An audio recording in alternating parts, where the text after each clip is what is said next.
प्रभाग क्रमांक 32 वारजे मावडी पॉप्युलर नगर शिवने पार्ट असा जो हा प्रभाग आहे याच्यामध्ये पूर्वीच्या ज्या नगरसेविका होत्या त्या ज्या आपल्या बरोबर आहेत सारिताई रमेश भाऊ वांजळे शिंदे.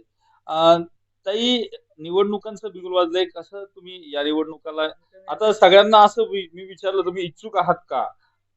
आणि तोच तुम्हाला फॉर्मल प्रश्न आहे इच्छुक आहात का आणि कोणत्या जागेसाठी काय सांगाल? इच्छुक तर 100% आहोतच आपण. काय असं हे नाही. कोणत्या जागेसाठी काय कोणत्या क्रमांकासाठी हे वेळ, काळ आणि परिस्थितीनुसार आपण ठरवू त्या ठिकाणी. अजून तर मी काय तसं ठरवलं नाही.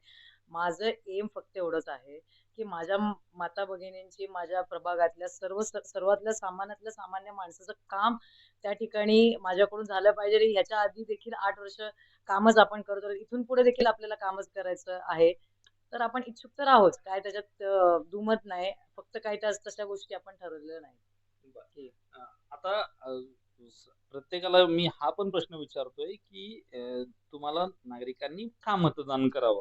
किंवा तुम्हाला का उमेदवारी मिळावी? किंवा तुम्ही तुमची महानगरपालिकेत जाण्याची का एकदा इच्छा आहे? कोणत्या कामाच्या जोरावर तुम्ही ही उमेदवारी मागता? आपण कुठलंही गोष्ट करत असताना आपलं एम ज्यावेळेस त्या ठिकाणी आपलं असतं, की माझं एम फक्त एवढंच आहे, की आदरणीय स्वर्गीय सोनेरी आमदार रमेशभाऊ वांजळे यांनी जो लोकसेवेचा, समाजसेवेचा वारसा त्या ठिकाणी चालू केला होता, तोच कुठेतरी टू बी कंटिन्यू राहिला पाहिजे.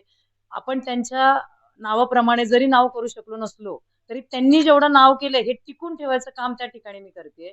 त्याच्यामुळे कुठलीही गोष्ट करत असताना असं काय माझं कुठल्या गोष्टींसाठी टार्गेट नाहीये.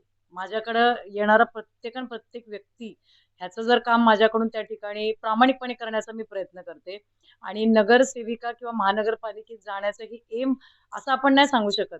आपण नाही बोलू शकत.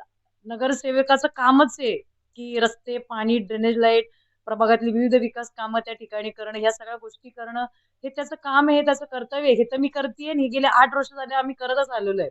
आता उलट मला असं वाटतंय, की मी पुणे महानगरपालिकेतली अशी नगरसेविका आहे, की जिचं 2 वर्ष कोव्हिडमध्ये गेले, जिच्या हातात फक्त 3 वर्ष मिळालेत.